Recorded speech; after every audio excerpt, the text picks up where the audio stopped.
Principles of Sports Nutrition.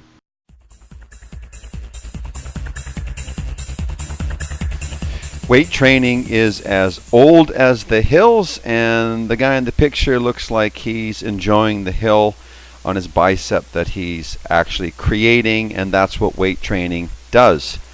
Weight training is a form of sculpting the body. It's probably the oldest known sport. If you think about it, the hunting, gathering societies of our ancestors all employed the use of materials that involved some kind of weight lifting. So to pick something up, to exert energy, creates a outcome that leads to, through adaptation, increased size and strength. And that's as simple as it gets. Weight training is a way to build an anabolic flux in your body which counters and offsets and helps us to manage the catabolic influences of life, also called reality.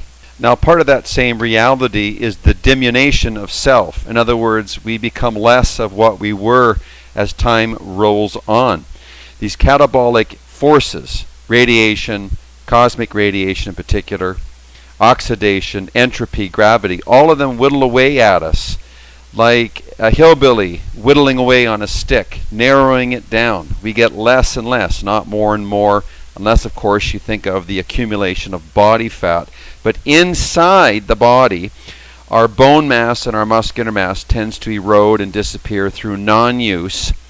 Watching television does not build muscle, nor does sitting in front of a computer 12 hours a day. We've got to get to the gym. We've got to initialize something inside of us, this anabolic flux that is by nature dormant unless it's put into action.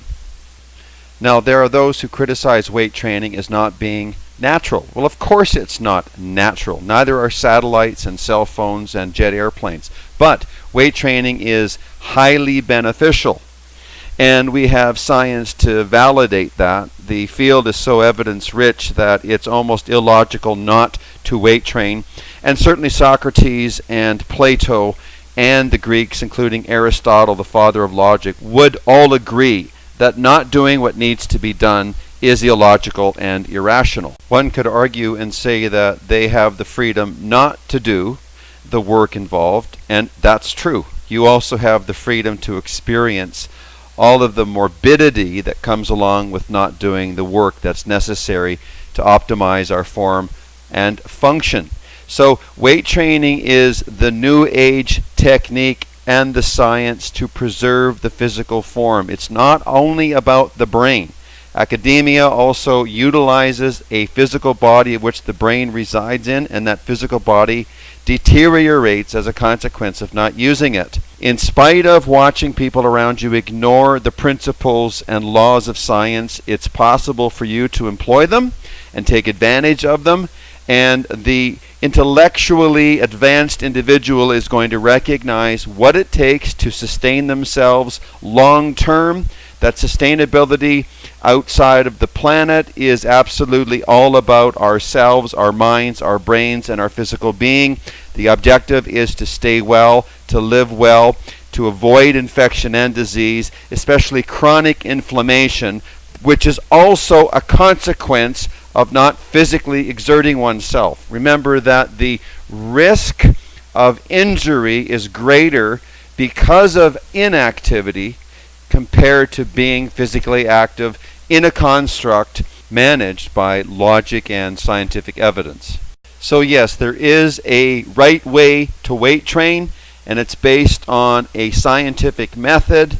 There are sets and reps and principles like full range of motion and maintaining a steady state and choosing to do that which is more difficult because it creates a better outcome. There's no age limit or restriction. I've trained with men in their 80s and 90s, and today the American College of Sports Medicine advocates weight training for girls and boys starting at the age of 5 and 6. Yes, 5 and 6. I started at 12. I wish I had started at 2. But the science embedded in the brain of a young child and the discipline that's associated with doing the work is absolutely crucial to their future evolution. Weight training is as reliable as granite or rock. It will always give more back to you than what you put into it. What a wonderful investment.